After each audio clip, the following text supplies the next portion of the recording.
Buenas tardes. Estamos esta tarde con la doctora Carmen Fernández y la doctora Esther González del Hospital Cabueñes de Gijón.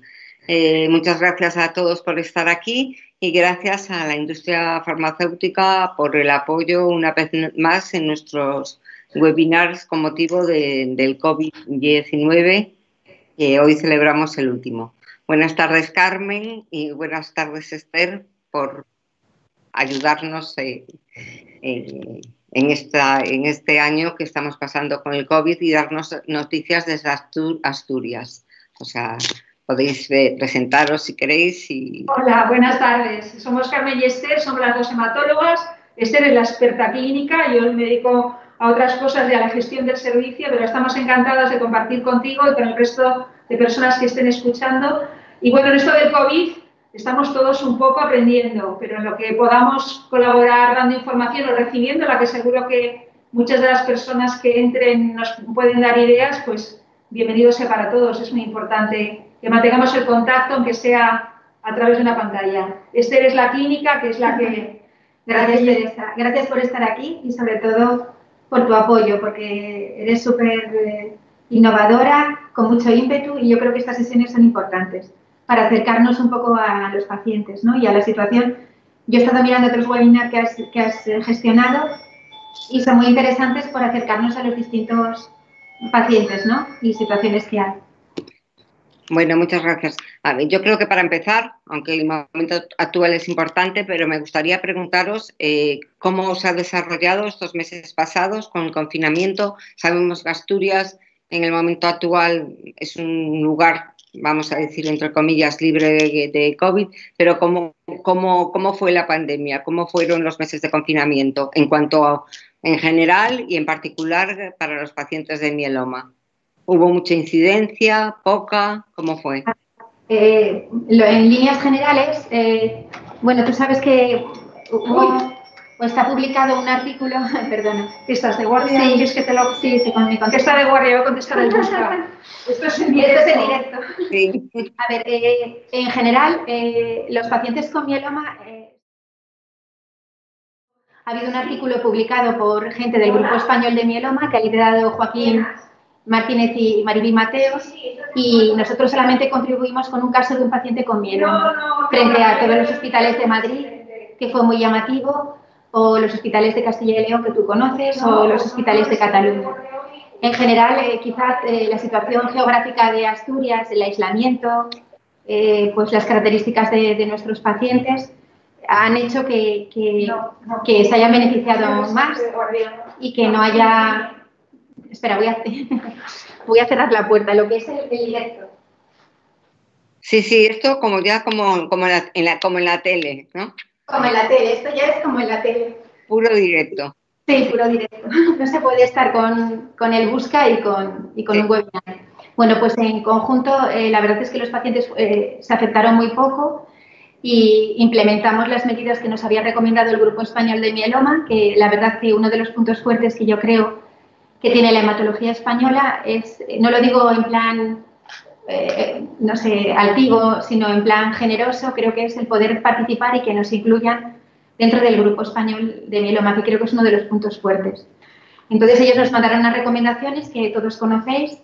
Las recomendaciones eran básicamente pues intentar los pacientes que eran jóvenes candidatos a trasplante, aquellos que no eran de ultra riesgo, que se pudiera prolongar los tratamientos de inducción y retrasar un poquito el trasplante. Se intentó. Por supuesto, no retrasar aquellos tratamientos en aquellos pacientes que tenían alta carga tumoral o factores que hacían necesarios iniciar el tratamiento y no quedaba otra. Intentar ir a tratamientos orales, intentar reducir las visitas en el hospital, aquellos pacientes más frágiles y que pudieran beneficiarse de distanciar un poquito los tratamientos, hacerlo. Y eso fueron un poco las medidas que implementamos. Es decir, básicamente se redujo un poquito los tratamientos IV o se prolongaron en el tiempo, y lo que se hizo fue incrementar pues los tratamientos orales, y bueno, también se utilizó mucho aquí consultas y cercanía a los pacientes. La fuerza en el concreto del Hospital Universitario de Cabueñes es las consultas, el hospital de día oncohematológico. Entonces los pacientes nos consultaban mucho, intentábamos resolverles todas las dudas para que intentar todo lo posible que no vinieran por urgencias o no ingresar. Y eso fue básicamente las medidas, ¿no? En la actualidad, ¿tenéis consulta telefónica o estáis consultando ya en el hospital? Sí, no, en lo que son los pacientes con tratamientos activos de mieloma, que en concreto en el Hospital de Día Oncohematológico, mira, había sacado el registro, ya que estamos así en plan activo, y teníamos en este momento 163 mielomas que estamos viendo en la consulta, que es una cifra que es importante. Sí. Sí. Y de estos pues jóvenes con tratamiento de primera línea, incluyendo tanto de ensayo como pacientes de mantenimiento, hay 42, que está bien. Mayores, estoy hablando de primera línea, y yo también incluyo los mantenimientos. Mayores en primera línea tenemos unos 26 pacientes, incluyendo ensayos y no ensayos. Y luego ya en segunda línea hay unos 28 pacientes, tercera 16 y a partir de cuarta línea 12 pacientes y luego hay 39 pacientes que no están recibiendo tratamiento, es decir, eran de los que heredamos de tratamientos anteriores antes de que hubiera el mantenimiento o algún mieloma smoldering de estos que son indolentes, que no cumplen criterios de ultrarriesgo para tratar. Tras el levantamiento, vamos a ir un poco por partes, acabamos con el COVID y luego entramos en otras materias. Tras el levantamiento del confinamiento, habéis quedado durante estos meses, como lo que decía al principio, como una autonomía libre de COVID. No habéis tenido prácticamente apenas hay infectado. Hasta hace 2 días, justo dije, vaya, ahora que vamos a tener el webinar, salió una noticia de que 3 oncólogos, ¿no? Sí. Sabían hace 2 días. Sí, oncología radioterápica de Luca, ¿te refieres? El Hospital Universitario Central de Asturias, sí. En el Hospital Oncología Radioterápica creo que es un facultativo o una enfermera y un técnico, no lo sé con exactitud. A veces me pregunto quién filtra esas noticias, porque aquí el Hospital de Día Oncohematológico es compartido por hematólogos y oncólogos y mi enfermera de consulta fue COVID positiva. Sí. Y no hubo ningún problema porque a todos los pacientes les hicimos, se identificó rápidamente en una de esas PCRs que se hacía, porque nos las hacen de forma, eso está muy bien, de verdad que en Asturias se hace de forma muy frecuente las PCRs. Apareció la positividad de Graciela, que estaba totalmente asintomática, y hicimos serologías a todos los pacientes que atendíamos y no tuvimos ningún caso. Es decir, el único caso que hubo de una paciente con un mieloma PCR positiva es una paciente de una residencia de ancianos que estaba, pues llevaba en la residencia mucho tiempo, desde septiembre, y realmente ya estaba con un tratamiento más bien bastante paliativo. Y fue por el entorno, la situación, no fue que viniese a nuestras consultas, ni siquiera. Es decir, que fue el único caso que tuvimos y fue así, no hubo... Entonces sí que las medidas se han implementado, por ejemplo, a mí me toca hacer la PCR mañana, yo me incorporé hoy de vacaciones, mi enfermera se la hizo hoy. Nos las hacen, pues esta no sé si es mi quinta PCR, es decir, que la hacemos cada mes aproximadamente. En Asturias yo creo que eso, el servicio de microbiología de Luca, la verdad, bueno, y también del hospital de Cabueñes, la verdad es que funciona muy bien. O sea que la noticia esta de los 3 oncólogos que estaban a cargo, no sé si decían de 25 o 26 pacientes oncológicos, o sea que no le damos el impacto que tiene. Es que no sé hasta qué punto, yo por eso me pregunto quién las filtra, porque lo nuestro no se filtró. Ya. Yo me parece que lo más que puedes condicionar a los pacientes es crearles inquietud y desasosiego. Sí. Entonces yo creo que deben transmitirse aquellas cosas, si hay que actuar, no creo que sea la mejor forma de actuar en prensa, y muchos de mis pacientes me cuentan de que tanta prensa y les crea mucha angustia. Yo creo que incluso eso hace que a veces ellos mismos se retraigan a la hora de consultarme cosas, porque tienen miedo de venir al hospital. Entonces, el hospital tiene que ser, tenemos que intentar que sea el entorno más seguro posible, poner todas las medidas que podamos, y los tratamientos no se pueden posponer y los diagnósticos tampoco. En eso que dices tienes razón, porque, bueno, de todos los que somos pacientes ya de alguna patología, en este caso del mieloma, que ya creo que tenemos suficiente, ¿no? Pues yo estoy segura de que no todos los pacientes estamos todo el día pensando en el COVID. Yo, por lo menos, no estoy todo el día pensando en el COVID. Pero el otro día que me encontré mal por otro motivo y tuve un poquito de fiebre, dije, ¡ay, Dios mío! Digo, no, o sea, en ese momento pensé, dije, no, no, y te da mucho miedo, ¿no? Y dices, y claro, lo descartas, lo quitas de la cabeza, no quieres pensar en ello, o sea que... Yo creo bueno, porque tú tienes un punto de vista, tú eres una superviviente, eres una luchadora, vamos, desde mi punto de vista. Y yo creo que eso lo tienen también muchos mielomas y muchos pacientes de mi consulta. Es decir, es gente muy positiva y que transmite, hay gente que es un poco, que lo llevan peor, pero en general creo que la información les da poder y te da la posibilidad de saber. Yo creo que hay que informar de una manera que el paciente lo entienda y que sepa que sí es verdad que existe el COVID-19, pero que también existe un mieloma. Era como lo que antes de empezar el webinar os contaba a ti y a la jefa, a Carmen, os estaba contando de ese paciente que estaba en urgencias y que me habían llamado y que tenía un diagnóstico malo. Que el paciente lo que me preguntó cuando fui a hablar con él, le dije que tenía que ingresarle y me dijo que tengo el COVID-19, era como, para él es lo peor. Lo que podría tener, ¿no? Sí. Y era la mayor connotación y no era eso. Entonces, yo creo que tenemos que convivir con el COVID-19 y con el mieloma o la patología que sea. Era un poco lo que te comentaba, ¿no? Que nosotros siempre digo, o sea, yo hablo del mieloma, ¿no? Yo desde el principio siempre dije, aún me lo recordaba una hematóloga catalana cuando recaí, me decía, bueno, tú siempre has dicho que hay que convivir con el mieloma, ¿no? Bueno, pues hemos aprendido a convivir con el mieloma, que sea por muchos años, pues tendremos que convivir con el COVID y adaptarnos, ¿no? Porque tampoco podemos encerrarnos en casa. Eso pienso yo. Encerrarnos nos hemos tenido que encerrar ya, ¿no? No queda otra, sí. Pero bueno, es como lo que dicen los internistas de mi hospital, ¿no? Que son los que lideran el COVID más. Te dicen que no te puedes encerrar en este momento, primero por la economía y por muchas cosas, ¿no? No solamente es la salud, sino que la salud también va vinculada a otras cosas. Entonces, yo creo que hay que reactivarse y poner todas las medidas de nuestra parte para que el número de casos sea el mínimo posible. En nuestro caso, además, hay pacientes que están en remisión y están muy bien. Hay pacientes que están en mantenimiento y el mantenimiento tienen que seguir y hay que seguir haciendo analíticas. Hay pacientes que están en recaída y tienen que hacer pruebas y tienen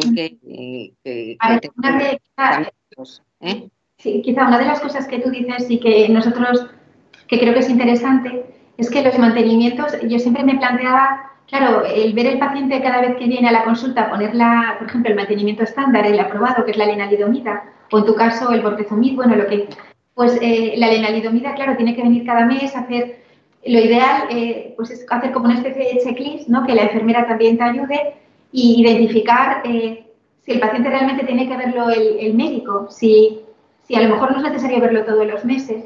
Y algo que se mejoró y la pena es que yo creo que se va a perder con el COVID-19, sino que, como que lo puede decir la jefa, es que los tratamientos de la lenalidomida, por ejemplo, la farmacia de mi hospital los mandaba a domicilio a los pacientes, con lo cual el paciente se evitaba venir aquí y eso me pareció muy fuerte.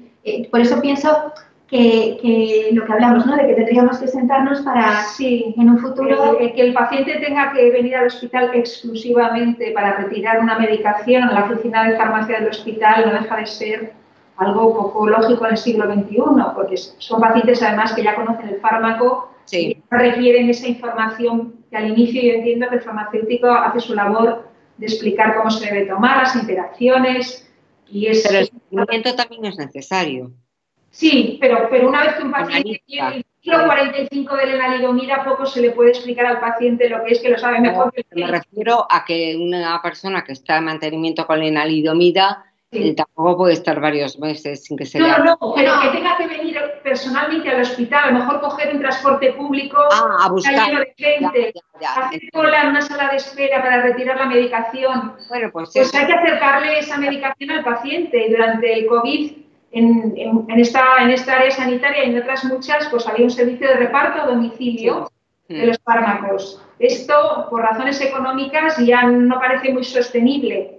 Y algo que yo he comentado con la jefa de farmacia de mi hospital es cómo se podría acercar el medicamento a la farmacia más cercana del paciente, manteniendo el control de la farmacia hospitalaria. Y uno de los problemas que hay es, digamos, la coordinación entre la farmacia hospitalaria y las oficinas de farmacia, que aunque no son parte del sistema, sí lo son.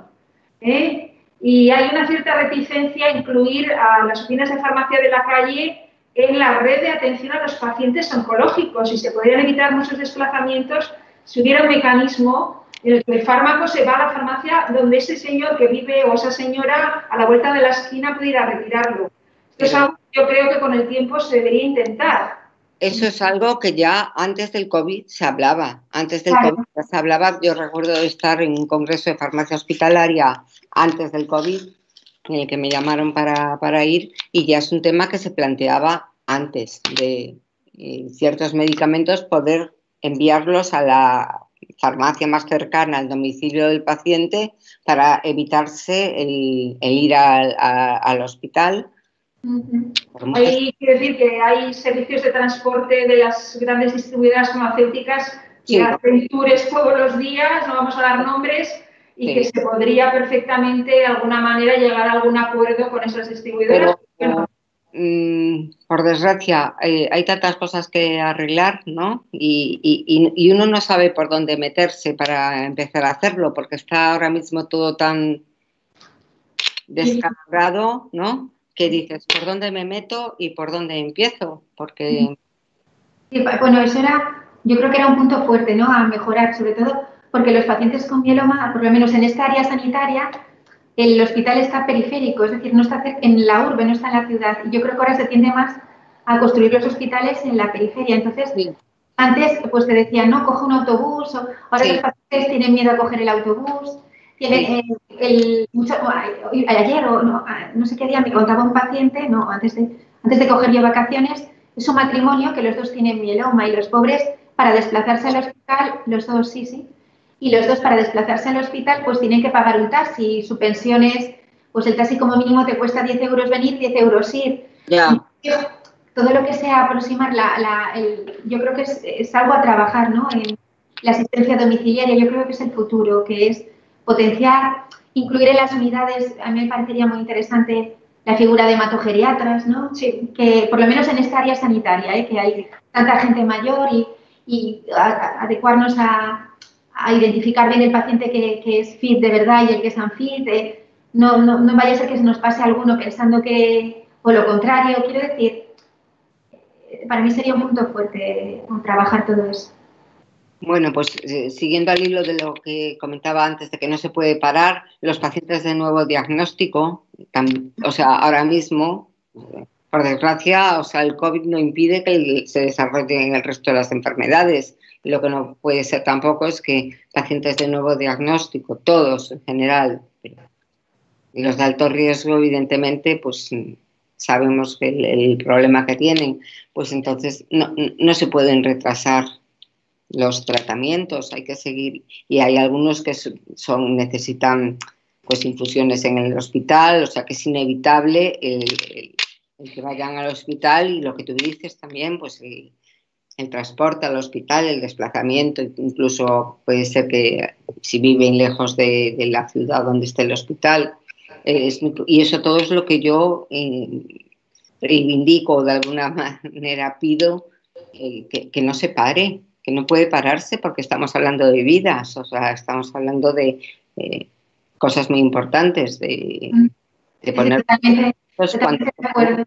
Lo que dices es totalmente de acuerdo, es lo que los pacientes más reivindican, muchos, es la proximidad. En los hospitales es eso, lo que insistía, no están construidos en la propia ciudad, entonces los desplazamientos, todo lo que sea la accesibilidad a la cercanía, por eso está bien también los webinars, es decir, que acercarnos nosotros también la figura del hematólogo o de los hematólogos que hacemos clínica o que vemos mielomas a los pacientes, para que sepan y nos puedan preguntar cosas. Sí que es verdad que lo que hemos notado con el confinamiento, y la jefa también lo puede reafirmar, es que los diagnósticos, yo nunca había tenido tantos diagnósticos nuevos como ahora en verano. De hecho, mis vacaciones las he cogido fragmentadas, y yo creo que es un poco porque en general las herramientas de diagnóstico, otros hospitales que te lo remiten, otros, van más lentos porque los pacientes tenían miedo a acudir a los hospitales.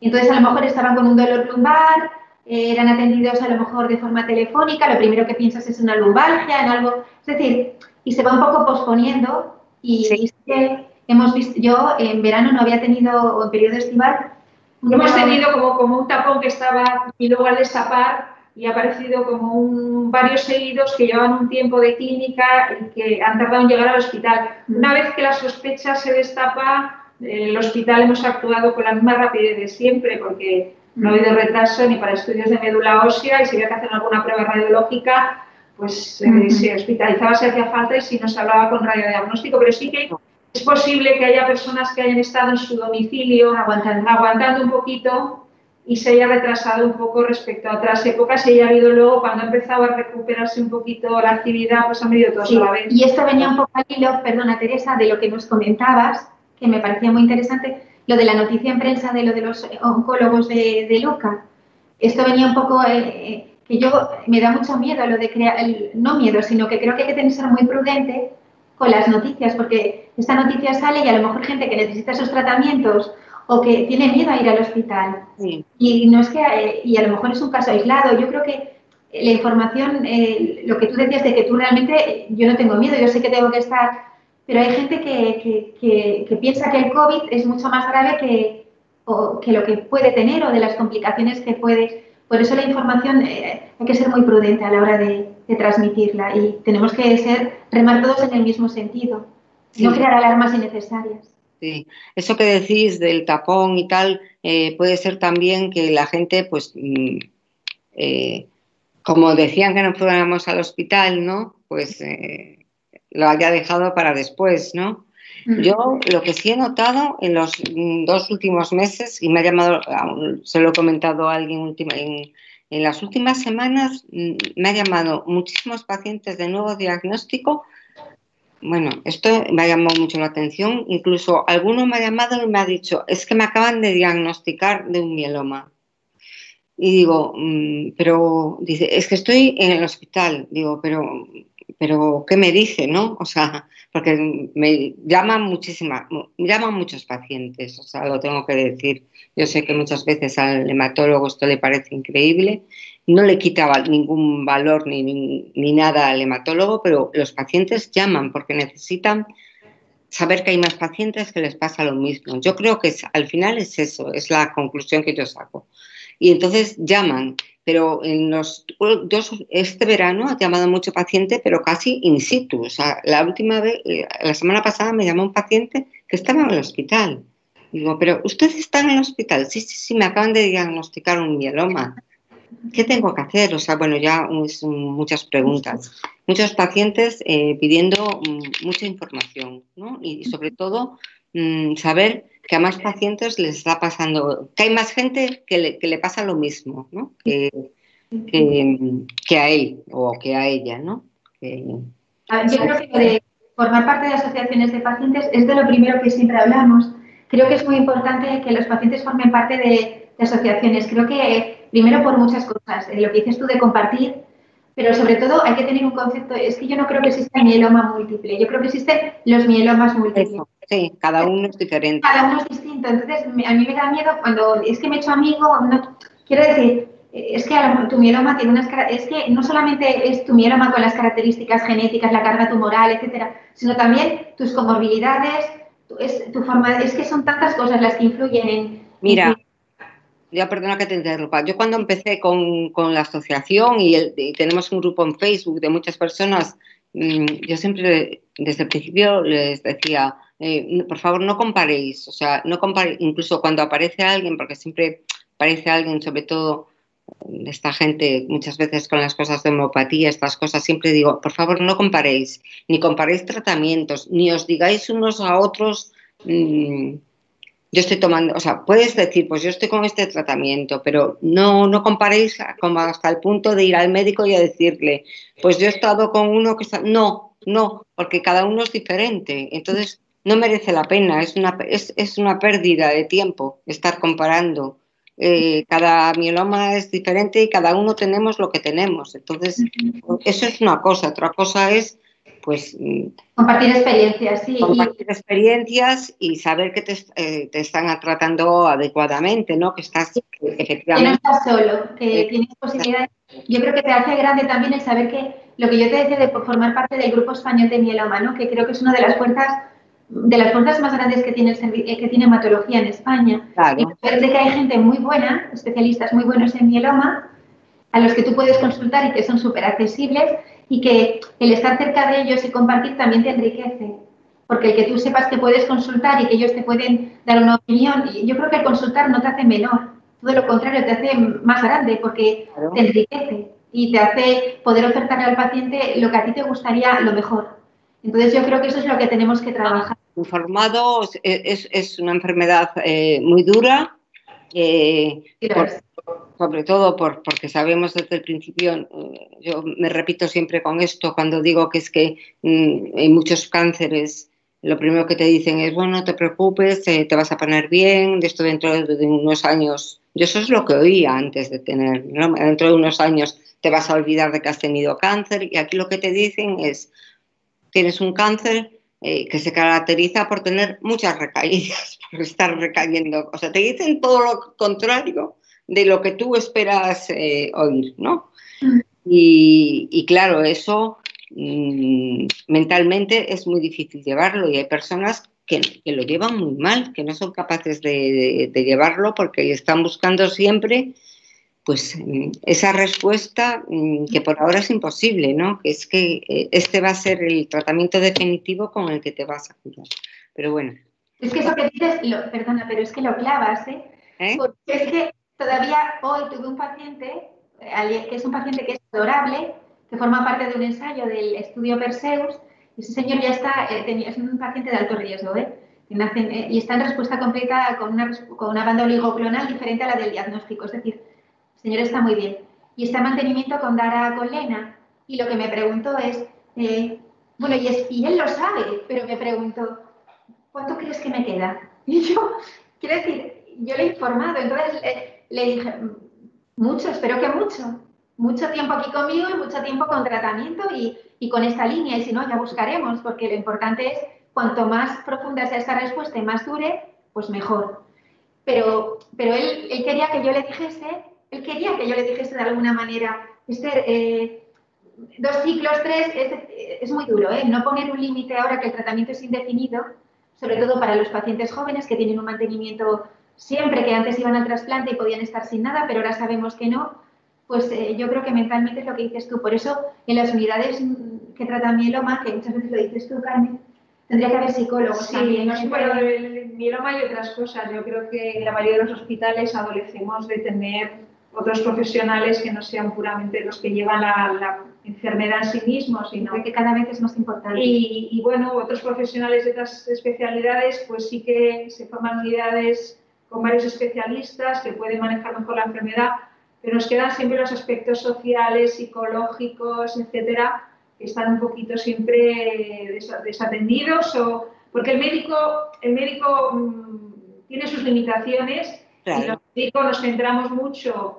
en lo que es la enfermedad.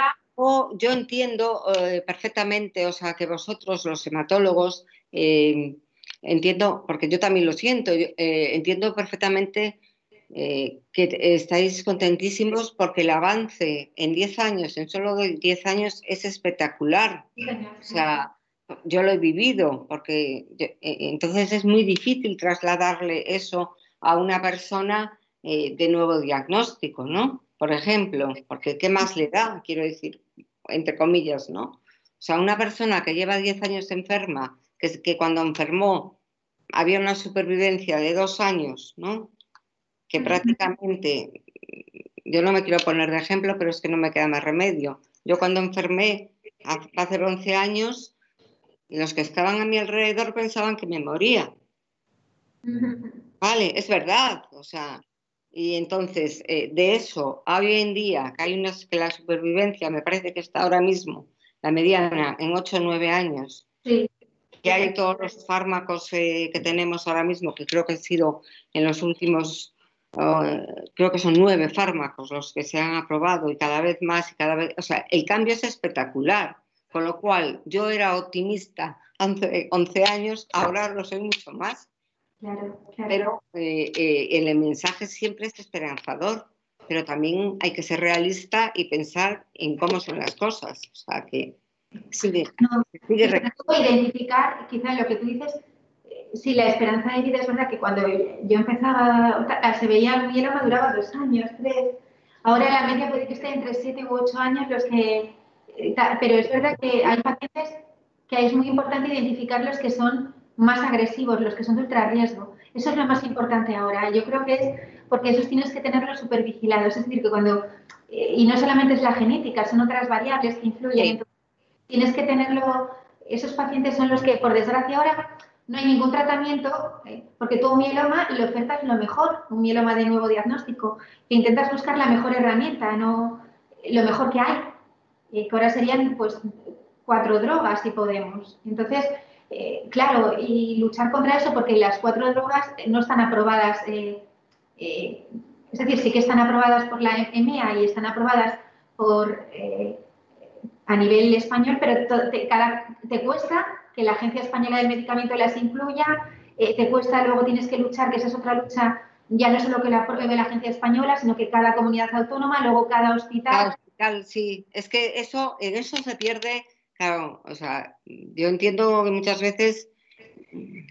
La desesperación. Yo muchas veces parezco un poco dura, ¿no? Cuando cuento las cosas a los pacientes, parece que estoy... Pero es que realmente es complicadísimo, ¿no? Explicarlo todo y decir, es todo muy bonito, pero es que hay que poner muchas fichas en el tablero todavía, ¿no? Sí. Y nos faltan muchas cosas, ¿no? Entonces... Imagínate, cuando tú tienes delante a un paciente, yo hoy tenía un paciente delante, que yo sé que ese paciente es un paciente mayor, pero que le va a venir bien 4 drogas, no 3. Sí, Y no me las efectivamente. van a conceder de primeras, tengo que hacer un informe para la... Pero yo quiero empezarlo ya, entonces he tenido que ir a pelearme, tal, te dicen, bueno, lo voy a revisar, tal, y ya te crea pues más papeles para llevarte a casa, hacer el informe. Es algo que quizá que no se entiende, pero es verdad que los hematólogos somos para eso de verdad que muy, muy tenaces. No, no, bueno, iba a decir una cosa, pero mejor no la digo. Bueno. Que cuando tienes claro que algo me puede venir bien es que te quedas... Yo me quedé mal a gusto, y eso que el farmacéutico me llevo muy bien con él, y me dijo, me lo voy a revisar, Esther, voy a ver el dictamen de la CUR es la Comisión de Uso Racional del Medicamento de Asturias, y sé que en ese dictamen no hay que pedir uno por uno, no se puede, y entonces te agota un poco, ¿no? El tener que pedir cada... Pero bueno, es lo que hay que ir haciendo.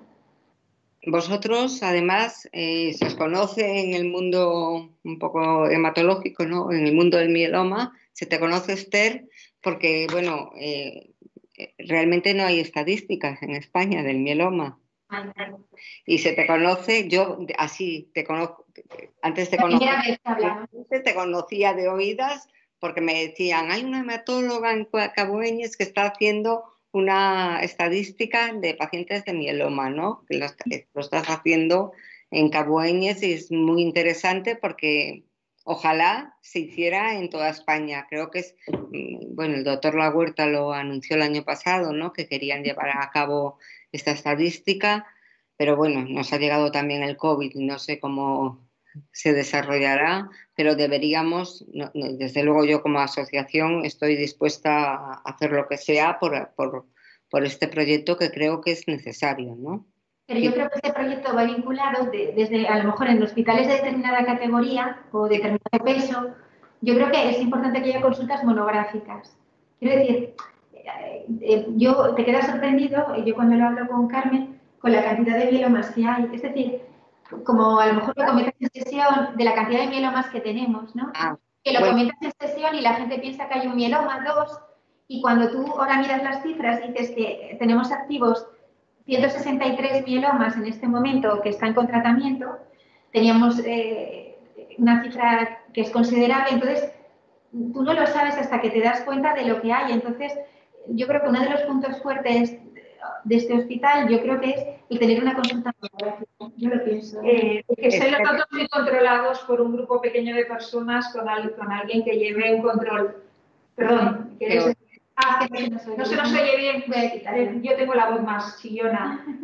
Vamos a ver, contar cosas en España no se nos da bien y el COVID es un ejemplo de ello, que ni siquiera sabemos cuántos casos hay ni cuántos fallecidos hay, con lo cual contar se nos da mal en general. Y luego es que los sistemas de recogidas de datos no están orientados a obtener datos y explotarlos. Lamentablemente nosotros tenemos una historia clínica electrónica y todos nuestros mielomas tienen historia clínica electrónica, pero no están orientadas a poder sacar datos de las historias y explotarlos.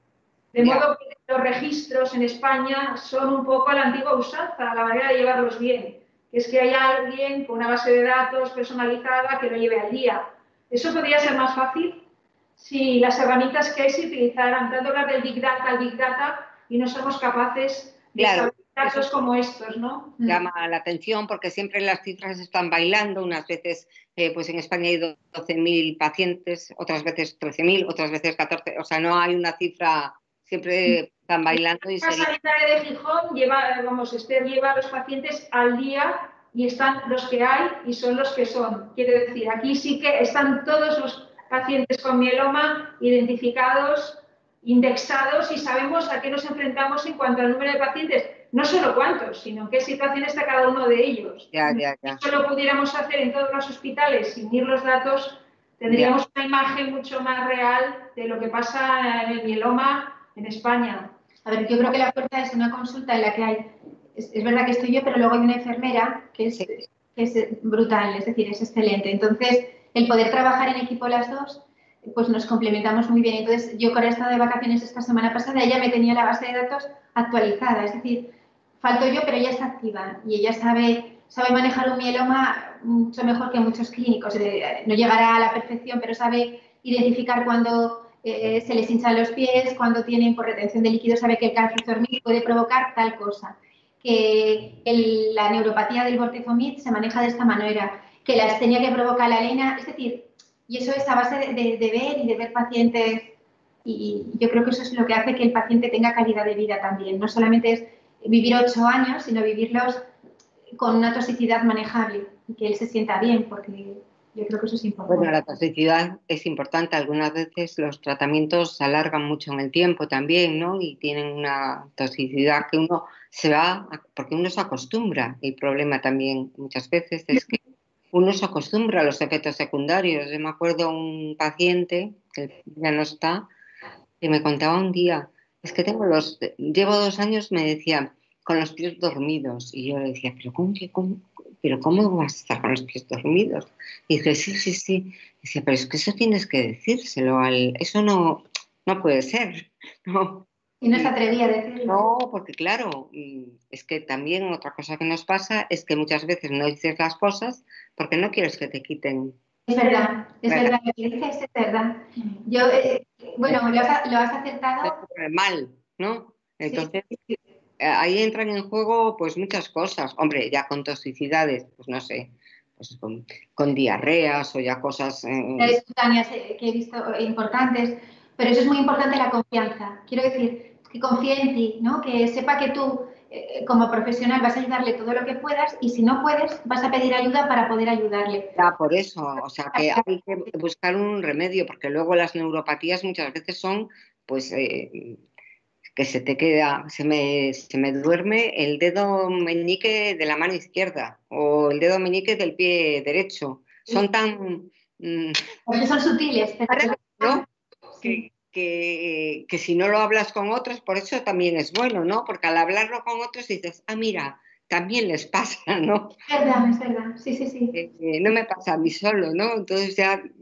Pero sí que es cierto que te acabas acostumbrando a este tipo de cosas y algunas veces te enteras de que era eso cuando desaparecen, cuando dejas de tomar el medicamento, ¿no? Y dices, mira, ya no me pasa, pues era aquello.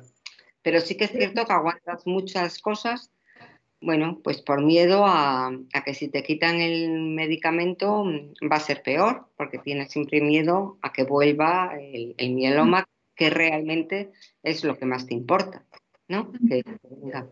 En la actualidad, vosotros tenéis también y queréis tener más ensayos en Mieloma, sí. A ver si tenemos ensayos del grupo español, está el GEN 2017 FIT, Sí. que es verdad que está con un reclutamiento activo, no sé si tenemos 16, bueno, hay muchos pacientes. Sí. Es un ensayo difícil, porque son pacientes FIT y pacientes FIT en este área hay mucho mieloma, pero... Explica lo que es porque no todo el mundo... No todo el mundo. Y de todas maneras, la escala para identificar los pacientes GAP para el mieloma, a veces un paciente puede salir que es unfit y luego es fit, que es por las propias lesiones del mieloma, entonces que no puede caminar al principio, tal, pero es un paciente robusto, lo que pasa que por eso a veces es complicado. Y luego tenemos ensayos, pues ahora hemos empezado el ensayo de DREAM, que es del GSK, el DREAM 7, que es muy interesante porque aporta una droga nueva, un anti-BMCA, ¿no? Que es el conjugado, que es el belantamab.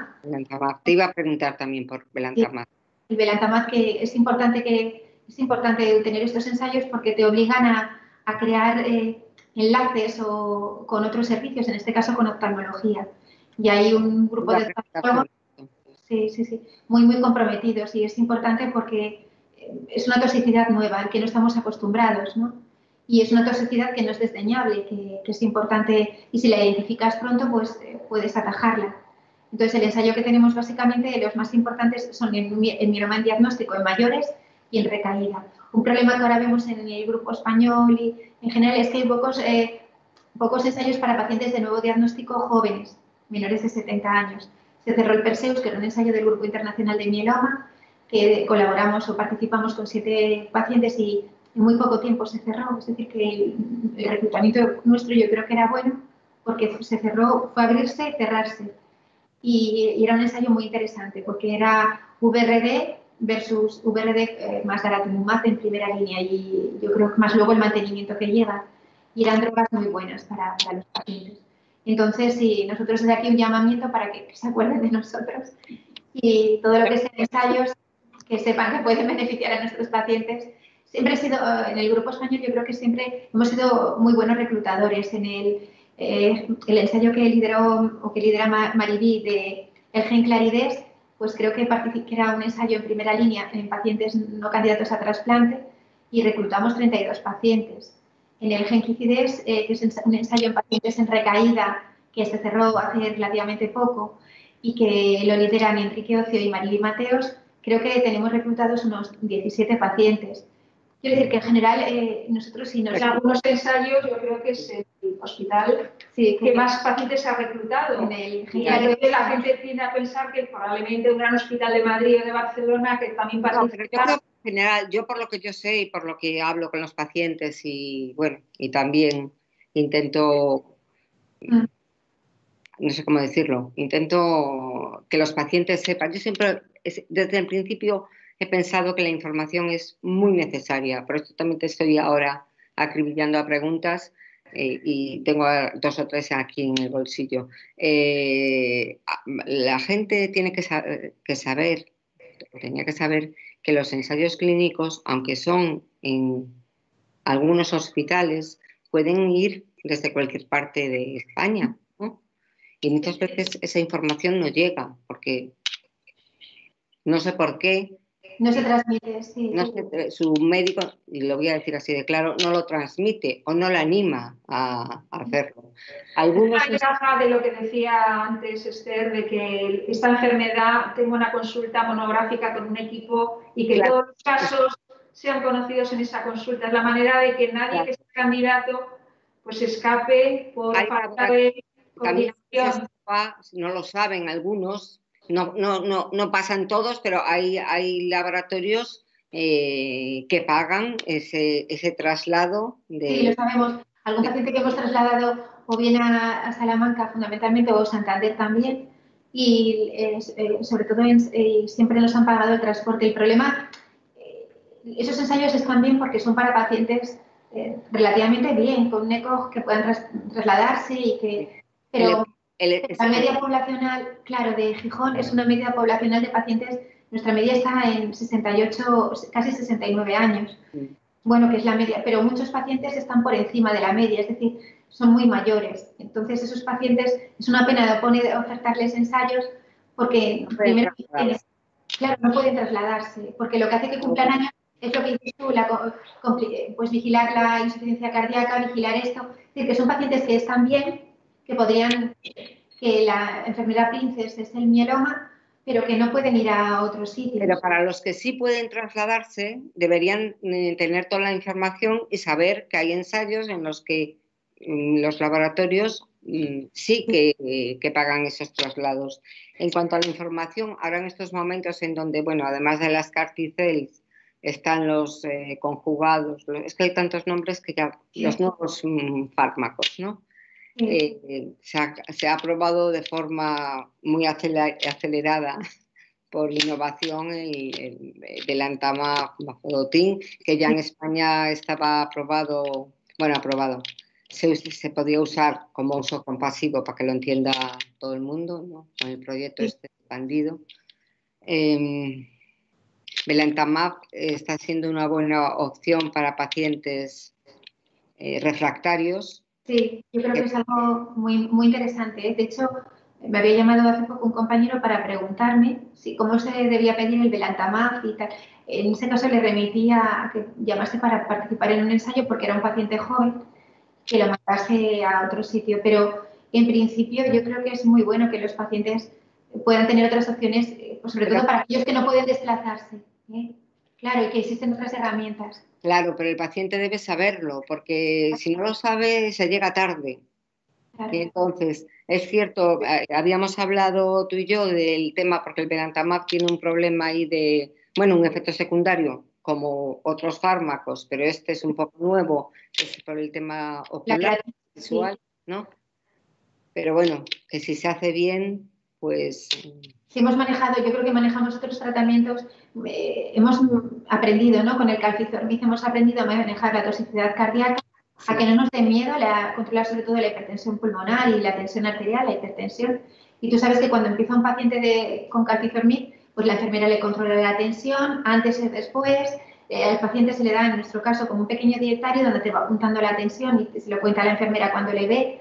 Se acostumbra pues a pesarse, a comentar si tiene más fatiga, pues que es una toxicidad que parece que asusta menos que la toxicidad ocular, pero que la toxicidad ocular es igual, es decir, no es más ni menos, sino que son toxicidades distintas y claro, a nosotros nos ayudó mucho que no pudiéramos tener ensayos con calcitormid como el Quicidés, nos enseñó a manejar el calcitormid, a que enfermería perdiese miedo a manejar los sueros que se ponen en la primera dosis, etcétera. Y con el Belantamab, por eso es tan importante y por eso GSK, la verdad es que súper bien, porque con el volumen de pacientes que tenemos, el que nos haya ofertado también la posibilidad de manejar un fármaco, el servicio de farmacia, todos y beneficiarse, siempre es bueno. Yo recuerdo con Carfilzomib cuando empezaron, ¿no? Bueno, yo intento ir a todos los congresos que puedo, de todo. He estado en muchísimas, sobre todo con el doctor Oriol, en 2 o 3. Sí, con Carfilzomib, el tema de beber mucha agua un día antes, el tema del corazón, la hipertensión, tal, o sea, que costó un poco la toxicidad esta de... Sí, porque había personas que se asustaban al ponerlo, por ejemplo. Y yo creo que hay un candidato por eso digo que siempre que hay mielomas, porque hay un mieloma que puede beneficiarse del calci y otro del Belantamab o otro del Daratumumab. No, yo me refiero a Belantamab, que por eso siempre pienso que el paciente debe estar informado, porque, bueno, aunque suene así duro, vosotros siempre habláis, y yo soy un poco pesada con esto, del paciente mayor, y cuando habláis del paciente joven, habláis del paciente joven por debajo de 65, ¿no? Y yo hay veces cuando hablo del paciente joven, hablo del paciente joven por debajo de casi de 40, voy a decir de 50, ¿no? Del paciente joven por debajo de 50 y del paciente joven por debajo de 50 de alto riesgo, ¿no? Sí, sí. Y no quiero hacer una comparativa o sea, todo el mundo tiene derecho a vivir, ¿no? Pero evidentemente la perspectiva de vida de un paciente de 50 años de alto riesgo con un paciente de alto riesgo de 80 años difiere en cuanto en la vida normal, o sea, en un paciente sano de 50 años entre un paciente joven sano de 80 años. Entonces hay pacientes jóvenes de alto riesgo con 4 líneas de tratamiento que muchas veces no llegan porque no saben que existen fármacos como este y como otros, ¿no? A los que puede beneficiarse. Pero mira, lo que tú dices de alto riesgo, no se ofrece tampoco, ¿vale? es porque no les informa. Pero para mí un alto riesgo ya al tener menos de 50 años, tener menos de 50 años para mí ya es un hándicap muy grande. Es decir, ya Claro. es, porque ya es, y es verdad que en los últimos 6 meses he tenido 3 pacientes, 3 menores de 60, de 50. Y en concreto me estoy acordando de una chica muy joven, muy guapa además, una chica guapísima, súper estilosa, la típica, muy cari, es profesional sanitario. Y esa chica, lo primero que me hizo cuando me preguntó el mieloma, más muy positiva, esa chica solo por la forma como encara la enfermedad, me dijo, probablemente yo ya no pueda volver a trabajar a lo que me dedico, Esther, y como muy consciente de lo que...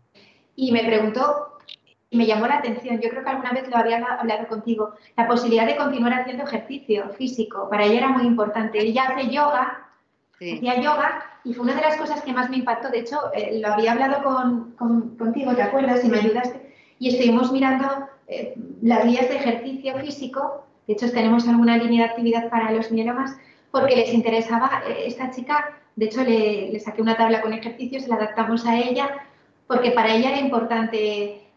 Porque tú cuenta, ¿qué deporte hiciste tú cuando estuviste en... Yo. Sí, cuéntalo, porque eso lo saben algunas personas por ahí, que yo cuando me lo dijiste, sí. Yo estuve 7 años y medio en remisión completa, ¿no? Sí. Hasta hace 2 años que recaí. Y yo durante 2 años hice CrossFit. Ya, bueno, sí, se sale un poco de... Se sale, ¿no? Cuando me lo dijo mi pero ¿tú sabes lo que es? Digo, sí. Digo, madre mía, ya te... Pues cuando... Ahora que habláis del ejercicio físico, es algo que es otra también de las asignaturas pendientes, la nutrición y el ejercicio físico de los pacientes con mieloma, porque cuando hay dolor, el propio dolor te limita y tendemos un poco a limitarle la vida a los pacientes con mieloma. Cuando ahora con el confinamiento que uno tiende más a estar parado, parado es horrible. A mí, o sea, duele todo estando parado, mucho más que si estás moviéndote. Mira, otra pregunta que me surgió hoy. Los pacientes no candidatos a trasplante pueden llegar perfectamente a una remisión completa y ponéis mantenimiento. A ver, realmente los pacientes no candidatos a trasplante no está aprobado, es decir, está aprobado. Bueno, ya. Sí que inventamos de alguna manera, como el Gen 2017, el Gen 2010, ¿no? Que les pones algunos, alternas la lena con el Belcade, ¿no? Entonces les vas poniendo esquemas así y luego sí que ves que hay una mejoría de la respuesta y entonces sí que se lo mantienes. Pero claro, muchos son muy mayores. Es lo que hablas tú de la toxicidad. Cuando digo muy mayores, yo hablo de muy mayores.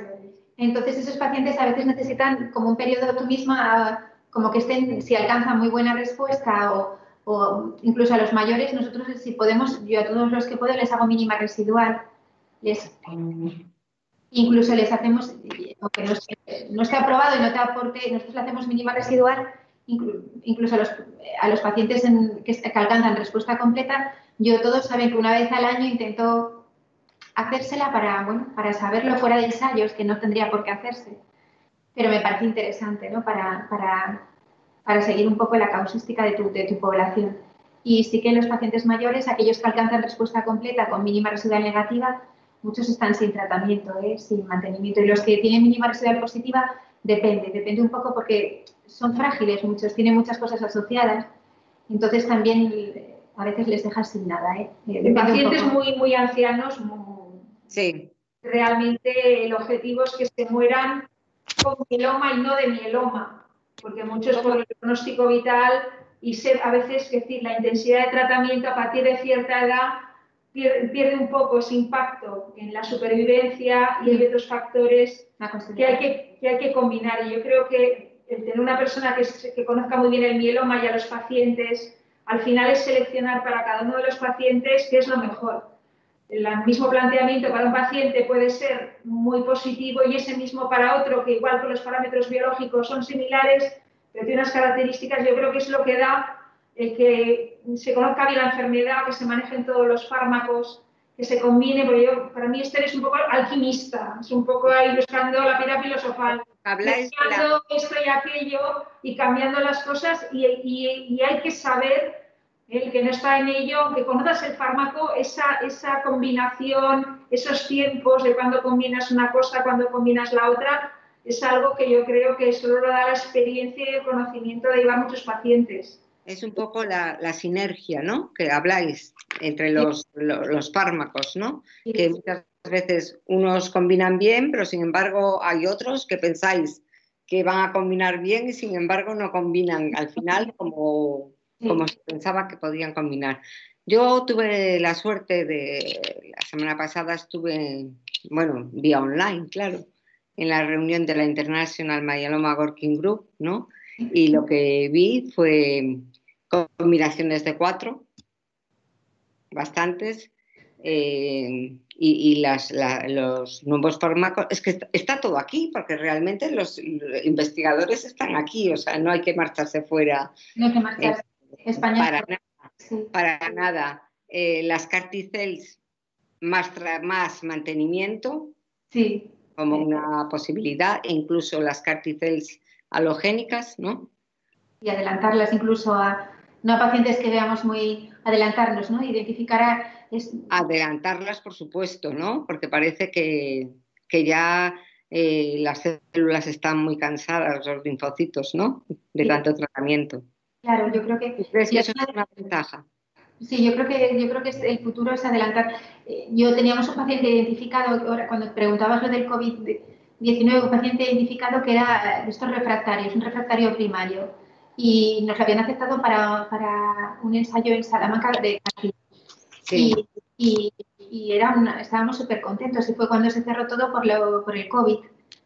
Y el paciente se ha muerto recientemente, ¿no? Intentamos luego llevarlo, la verdad es que me ayudaron muchísimo la gente de Salamanca, igual que la gente se volcó, pero el paciente no llegó.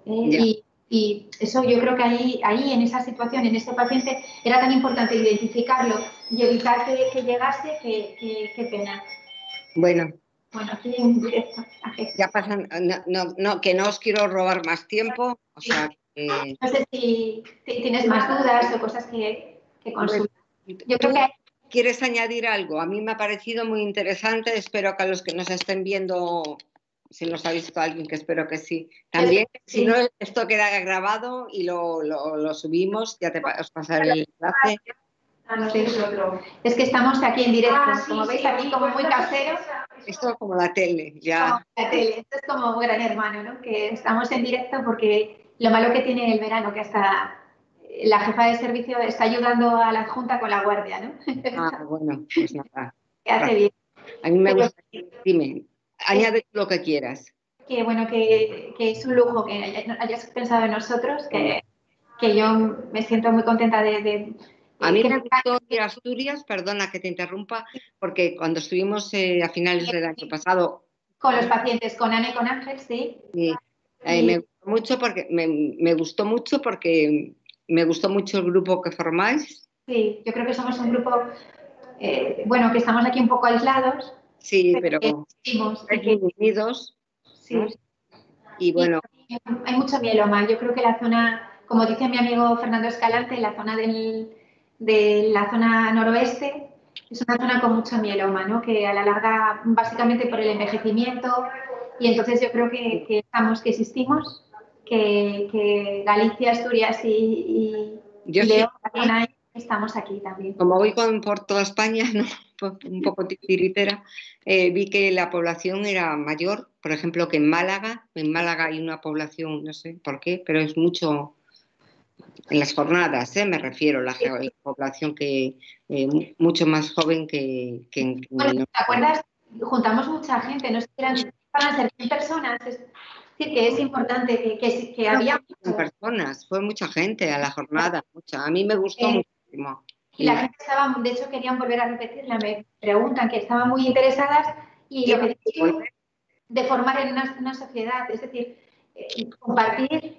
Lo que dices tú de repente que alguien dice es que el quinto dedo del pie se me hormiga y tú ya vives con ello y piensas que es algo normal. Sí. De repente el que está al lado dice, oye, pues a mí también. Entonces es cuando dices, oye, pues se lo voy a consultar al hematólogo porque no lo consideraba, no pensaba que tenía nada que ver con lo que estaba yo tomando. Y es cierto, yo creo que, y compartir también es bueno, vuestras sociedades también tienen un psicólogo, gente que les puede ayudar y eso también es bueno. Entonces, yo creo que lo que hay que avanzar en el caso nuestro, o por lo menos de nuestro área, yo creo que es incluir, para que los mielomas puedan cumplir años, tenemos que avanzar hacia unidades multidisciplinares, donde tienen que estar incluidos especialistas como rehabilitadores, expertos en nutrición, geriatras y sobre todo me refiero a las características de en otra zona serán otras características, pero en nuestra zona se necesita mucho este perfil de profesionales para ayudarnos. Yo creo que en España tiene que haber más equidad en el tratamiento y más equidad en las pruebas diagnósticas y de mantenimiento. O sea, en todas las pruebas tiene que haber un diagnóstico citogenético estándar para todos los pacientes de mieloma. No puede ser, si hay pacientes de alto riesgo hay que saberlo desde el principio, no puede ser que ahí los tengan y en Andalucía no, y de enfermedad mínima residual, en fin, en toda España. Sí. Y a partir de ahí se puede empezar a construir. Sí, tiene que haber unos mínimos, sí. Y tiene que haber mucha igualdad entre unos sitios. No puede ser que en un sitio se trate de una manera y el otro tiene que ser muy similar porque la patología es la misma. Claro. Lo que puede ser es que en Gijón a un paciente de nuevo diagnóstico y en Salamanca se le haga una citogenética y en otras ciudades no se le haga. Porque entonces, ¿cómo tratas a un paciente si no sabes si tiene alto riesgo? Por ejemplo, ¿no?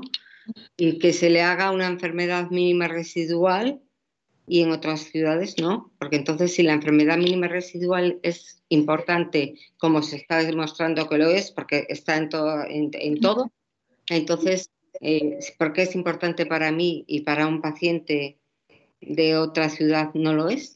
¿No? Claro. Sí, yo creo que tiene que haber lo que dices tú. Bueno, va a ser importante porque sabes que se va a editar la guía del Grupo Español de Mieloma. Sí, estoy yo pendiente. He participado y yo creo que, bueno, que ha liderado de la Rubia y Maribí. Sí. Yo creo que eso va a ser un puntazo, lo digo entre comillas, en plan bien, porque creo que se acercará incluso a los hospitales pequeños, a todo el mundo. Sí, pero eso es un puntazo, pero eso quiero decir, vale, yo sí, eso me voy a mojar. De partida. Me voy a mojar. Yo eso es un puntazo, pero eso se está haciendo igual, quiero decir, la enfermedad mínima residual se está haciendo, el análisis genético se está haciendo. ¿Ahora qué va a ser? ¿Que lo van a tener por escrito? Pues si no lo quieren hacer, no lo van a hacer. Tiene razón, en eso tiene razón. A ver, yo quiero pensar que no es que no lo quieran hacer. Para que el paciente que llama a la asociación y pregunta, ¿pero esto no tenían que habérmelo hecho? Pues sí, tenían que habérselo hecho. Y no lo hacen, lo único que va a servir va a ser para que el paciente diga, ¿por qué no me hacen esto? Y poder hacer una reclamación. A ver, es triste.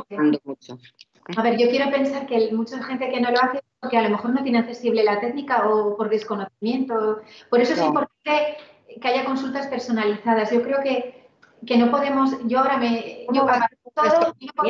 Yo que soy una paciente, lo sé, ¿cómo va a ser por desconocimiento? No, pero me refiero que si tú abarcas muchas patologías en consulta, yo creo que es imposible, yo creo que tenemos que tender un poco a la superespecialización, aunque no lo queramos, porque por lo que decís vosotras, de que el mieloma tiene tantas drogas, tiene tantos tratamientos, tiene tanto... Yo creo que es imposible ahora, por ejemplo, saber con profundidad una patología como puede ser la leucemia mieloide crónica, te pongo este ejemplo, como manejo el mieloma. Me es imposible. Perfecto, pero entonces no digas, reconoce que no tienes la información y deja que otros se ocupen de eso. No lo sé, es que no sé, pero lo que no puedes es jugar con vidas humanas. Eso tiene que cambiar un poco la mentalidad de cómo casar que el paciente se trate lo más cerca de su domicilio por el médico más accesible, que tenga más próximo, y al mismo tiempo ese médico trabaja en una red que le permita acceso a la información y al tratamiento. Con esto ya no voy a meterme más. En una enfermedad como el mieloma, que ha sido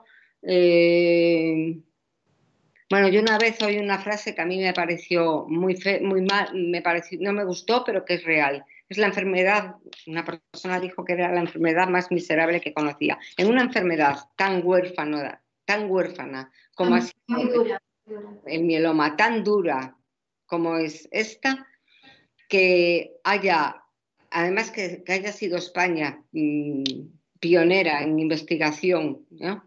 Que tengamos aquí los referentes que tenemos, que no hace falta decirlos porque todos sabemos quiénes son, ¿eh? Y que gracias a la investigación se haya conseguido tanto en tan poco tiempo. La enfermedad viene de muchos años atrás, quiero decir, en tan poco tiempo que la aprobación de estos últimos 10 años han sido muy importantes en el mieloma, ¿no? Se ha trabajado mucho antes, pero estos últimos años ha habido, digamos que ¿no? Sí. Bueno, pues deberíamos todos hacer muchísimo más para que esto fuera muchísimo mejor. Pues sí. Es lo que pienso, de corazón. Totalmente de acuerdo, totalmente de acuerdo. La administración y todo, o sea, es una patología en donde la investigación española ha hecho mucho y debería sobresalir muchísimo más. Pero no solo por eso, es por Todo, no, pero no solo por eso, evidentemente, pero en donde debería o sea, debería estar muy bien tratado. Y mejor considerada, ¿no? La gente que se dedica al mieloma, si lo que dices, porque ha dado prestigio, es que no, yo creo que desconocemos los COPE que hemos tenido, que tenemos, gracias a Dios, y que son accesibles, a los que les puedes consultar y que han hecho que el mieloma sea lo que es hoy en España. Exactamente. Es cierto, es una pena que no haya ese reconocimiento y que se hable, siendo la segunda enfermedad hematológica más frecuente, siendo la segunda o una de las enfermedades con mayor impacto en el gasto, siendo una enfermedad que tiene muchas connotaciones de mucho tipo, es cierto lo que dices. Exactamente. Y ni Jesús ni Jesús San Miguel ni Maribí Mateos, que son los artífices de esto, en España están reconocidos como se merecen. Ni uno, ni él, ni ella. Yo, y esta vez me estoy mojando hasta, pero yo, es verdad, o sea, como lo digo, hoy llevo 5 años yendo a todo lo que puedo. Me escriben de todas partes y no están reconocidos ni él ni ella. Sí, que a veces no valoramos lo que tenemos en nuestro propio país y pues pensamos, eso es cierto, lo que dices, pero lo que dices tú, no tanto por nosotros, que los que nos dedicamos al mieloma lo sabemos, sino quizá por las autoridades, ¿no? Pero la sociedad, la administración, no. Ni científicamente, no. No tienen, no, para nada. Lo que hacen por los pacientes no se les ha reconocido. Por la ciencia, porque al final toda la ciencia suma. Todo suma. Sí, sí. Es lo que dices. Y es verdad que, fíjate, la publicación que acaban de sacar ahora le hicieron a todo trapo, ¿no? La de registrar a los pacientes con COVID en España y mieloma, que comparaban, era un comparatorio entre los pacientes con mieloma y COVID frente a los pacientes sin, y lo hicieron muy rápido con las variables que consiguieron, ¿no? Que el sexo masculino, la aceptación renal, mayores de 65 años, parece que era un impacto enfermedad más extendida, bueno, pero lo hicieron muy rápido y esa publicación salió gracias a ellos y a la red del mieloma. Yo creo que son los también la reunión del otro día, sí. Sin olvidar a Juanjo. Me cae de vergüenza, digo, pero de verdad, o sea, no lo entiendo.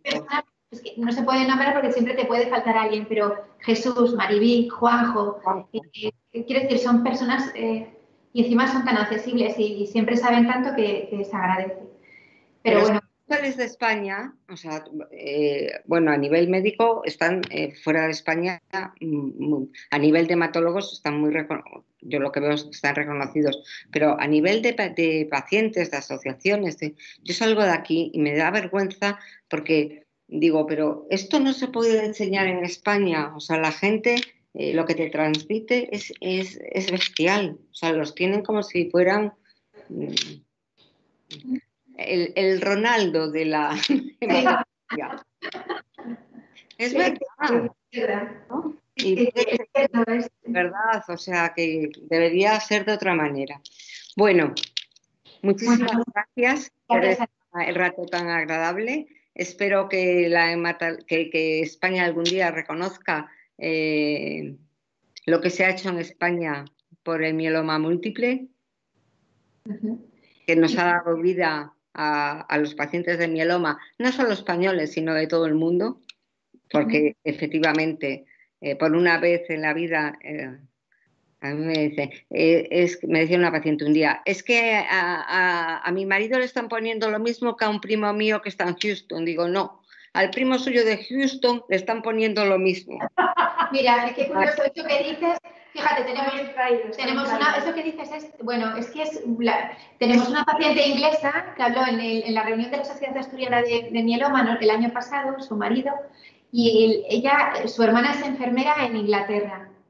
Y ella está ahora aquí, estaba con mantenimiento con Lena, ha progresado ahora, pero fue a trasplante con VTD, hizo el trasplante autólogo y luego mantenimiento con Lena. Y ella lo comentaba en el Reino Unido y le decían que allí todavía, que vaya suerte que tenía de ser tratada en un país donde tenía accesibilidad a un médico, a un hematólogo que le atendía con prontitud y que todos sus problemas, y a buenos fármacos.